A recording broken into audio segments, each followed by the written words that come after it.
Hello student, welcome to the class. Today we will discuss amenorrhoea.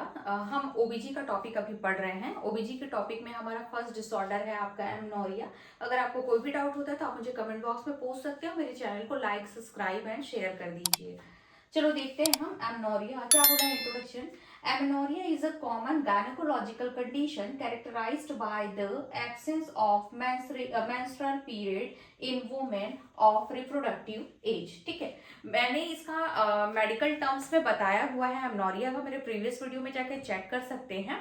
Mainly आपका क्या है, amenorrhoea में क्या होता है आपका एब्सेंस ऑफ मेंस्ट्रुएशन। ठीक है, मेंस्ट्रुएशन जो होता है, मेंसेस साइकिल जो होता है वो वुमेन में टोटली एब्सेंट होता है। इसे हम क्या बोलते हैं, एमनोरिया बोलते हैं। तो वही बोल रहा है कि ये गायनेकोलॉजिकल कंडीशन है जिसमें क्या होता है, मेंस्ट्रुएशन पीरियड जो होता है वुमेन में क्या होता है, एब्सेंट होता है। कहां से, आपका रिप्रोडक्टिव एज से। रिप्रोडक्टिव एज कब स्टार्ट होता है आपका 13 to 14 years of the age से आपका रिप्रोडक्टिव एज स्टार्ट हो जाता है। तो उस समय से क्या होता है, मेंस्ट्रुएशन पीरियड जो होता है वुमेन में एब्सेंट होता है।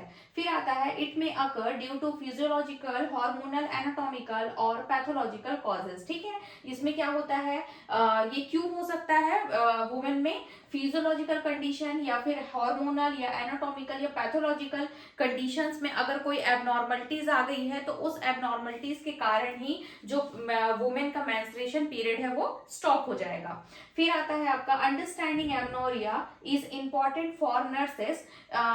नर्सेस को एमनोरिया के बारे में समझना ये बहुत ज्यादा इंपॉर्टेंट होता है, क्योंकि it can be indicate the underline reproductive, endocrine and systemic disorder. ठीक है, ये क्या करता है आपका, इंडिकेट करता है रिप्रोडक्टिव सिस्टम को, एंडोक्राइन सिस्टम को और सिस्टमिक डिसऑर्डर। ये जितने भी जो क्या होता है आपका जो एमनोरिया है, इसमें क्या हुआ, मेंस्ट्रुएशन पीरियड एब्सेंट हुआ।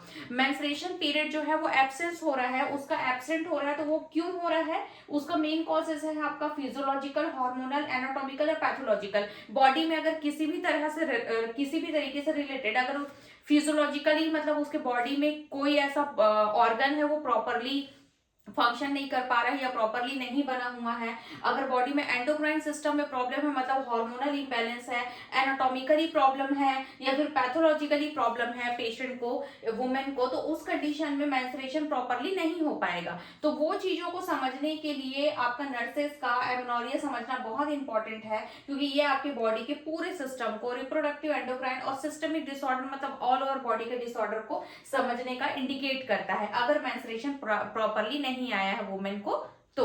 ठीक है, फिर आता है डेफिनेशन। डेफिनेशन वही बोला है, amenorrhoea is defined as the absence of menstruation. Menstruation का एब्सेंस सुना अभी जो मैंने बताया, वो आपका एमनोरिया कहलाता है।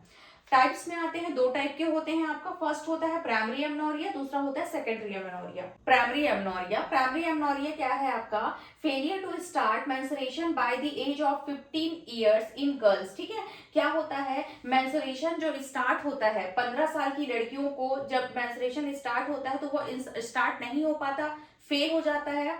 क्यों, with the normal growth and secondary sexual characteristic. जबकि उस फेलियर होता है, क्यों फेलियर होता है, ये सारे डिसऑर्डर की वजह से, या तो फिर physiological abnormalities, hormonal abnormalities, anatomical या पैथोलॉजिकल एबनॉर्मलिटीज की वजह से। जबकि उस टाइम उसके फीमेल की जो बॉडी है उसमें नॉर्मल ग्रोथ होगा, सेकेंडरी सेक्सुअल कैरेक्टरिस्टिक्स जो होंगे वो ग्रोथ होंगे, उनका ब्रेस्ट डेवलप होगा, सारी चीजें नॉर्मली होगी, लेकिन सिर्फ मेंस्ट्रुएशन जो होगा वो स्टार्ट नहीं होगा। तो वो होता है आपका प्राइमरी एमनोरिया। दूसरा होता है सेकेंडरी एमनोरिया। सेकेंडरी में क्या होता है, menstruation stop for several month after previously normal cycle. अब क्या हुआ, 15 साल में बच्चे को, जो बच्ची है, वुमेन है, उस सॉरी गर्ल है, उसको स्टार्ट हो गया। ठीक है, उसको मेंस्ट्रुएशन स्टार्ट हो गया, कुछ टाइम तक बहुत अच्छे से नॉर्मल चला, और नॉर्मल चलने के बाद कुछ टाइम के बाद में क्या हो गया, अचानक से जो मेंस्ट्रुएशन है वो स्टॉप हो जाता है। ठीक है, हो सकता है 1 साल नॉर्मल चला, 2 साल नॉर्मल चला, 6 मंथ नॉर्मल चला और उसके बाद अचानक से वो स्टॉप हो गया, तो उस कंडीशन को हम सेकेंडरी एमनोरिया बोलते हैं। क्लियर हुआ। प्राइमरी एमनोरिया मतलब क्या हुआ, जब गर्ल्स में आपका नॉर्मल ग्रोथ और सेकेंडरी सेक्सुअल कैरेक्टरिस्टिक डेवलप हो जाता है, लेकिन उस समय 15 ईयर्स ऑफ द एज में सिर्फ मेंस्ट्रुएशन साइकिल में कोई भी ग्रोथ नहीं दिखता, तो उस कंडीशन में क्या हो रहा है आपका, उसे हम लोग प्राइमरी एमनोरिया बोलते हैं।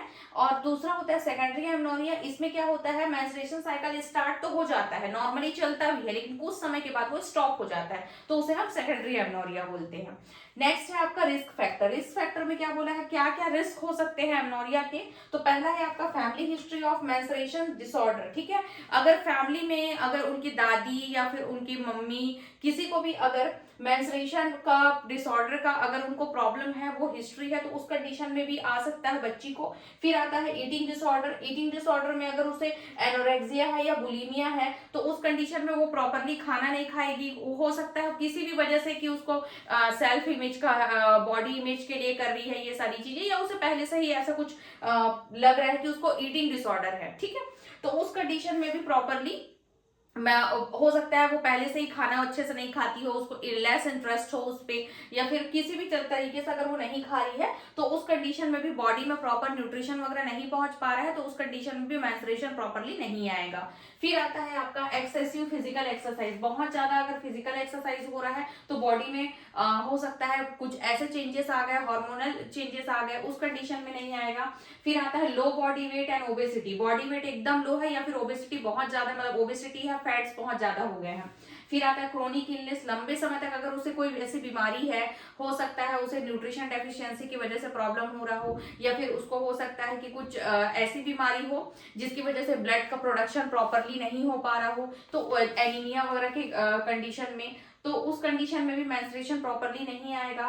Stress and physiological problem. घर में अगर कोई क्राइसिस हो रहा हो या फिर घर का सिचुएशन या माहौल अच्छा ना हो, तो उस कंडीशन में भी क्या होता है, स्ट्रेस की वजह से भी हार्मोनल प्रॉपरली काम नहीं करेगा हमारा हार्मोन। हार्मोनल इम्बैलेंस, अभी मैंने बताया कि हार्मोनल इम्बैलेंस की वजह से भी हो सकता है। थायराइड डिसऑर्डर या पॉलीसिस्टिक ओवेरियन सिंड्रोम। ठीक है, ये दोनों की वजह से भी क्या हो सकता है, थायराइड डिसऑर्डर है तो ये भी आपका हार्मोनल इम्बैलेंस में चला जाएगा, या ओवरी में आपके सिस्ट है गर्ल्स में, तो उस कंडीशन में भी प्रॉपरली मेंस्ट्रुएशन नहीं आएगा। फिर आता है इसकी, ये तो रिस्क फैक्टर है, वैसे ही आपके कारण भी होंगे। तो इटियोलॉजी में हम देखते हैं तो हार्मोनल इम्बैलेंस, मैंने बताया कि पिट्यूटरी ग्लैंड डिसऑर्डर हो गया है या थायराइड प्रॉब्लम है, क्योंकि हार्मोन प्रॉपरली नहीं हो पा रहा है। क्योंकि ये जो बता रही हूँ पिट्यूटरी ग्लैंड डिसऑर्डर या फिर थायराइड प्रॉब्लम, ये सब हार्मोनल इम्बैलेंस की वजह से होता है, हार्मोन का प्रोडक्शन प्रॉपरली नहीं हो पाता है। फिर आता है ओवेरियन डिसऑर्डर। अगर ओवेरियन ओवरीज में क्या हो रहा है, प्रॉपरली ओवरी क्या ओवम का प्रोडक्शन नहीं हो पा रहा है, ओवरी क्योंकि वहां पे सिस्ट हो चुका है, तो उस कंडीशन में ओवेरियन फेलियर हो गया है। फिजियोलॉजिकल में स्ट्रेस, प्रेगनेंसी, ब्रेस्ट फीडिंग या मेनोपॉज, ये कोई भी कंडीशन अगर आ रहा है तो भी पेशेंट को हो सकता है आपका सेकेंडरी एमेनोरिया। फिर आता है हाइपोथैलेमिक कॉजेस। हाइपोथैलेमिक कॉजेस में आपका स्ट्रेस हो सकता है, वेट लॉस हो सकता है, एक्सेसिव एक्सरसाइज हो सकता है, जो मैंने रिस्क फैक्टर में बताया। तो ये सारी चीजों की वजह से पेशेंट को एमनोरिया हो सकता है, और ये एमनोरिया प्राइमरी भी हो सकता है और सेकेंडरी भी हो सकता है। इसमें प्राइमरी और सेकेंडरी दोनों के जो कॉजेस हैं वो मैंने साथ में मिला के बताए हुए हैं। क्लियर हुआ इतना? अगर आपको कोई भी डाउट होता है तो आप मुझे कमेंट बॉक्स में पूछ सकते हैं, मैं रिप्लाई करूंगी। और अगर चैनल को अभी तक सब्सक्राइब नहीं किया हो तो सब्सक्राइब कर लो, लाइक कर लो और शेयर कर लो अपने दोस्तों को। ठीक है, थैंक यू।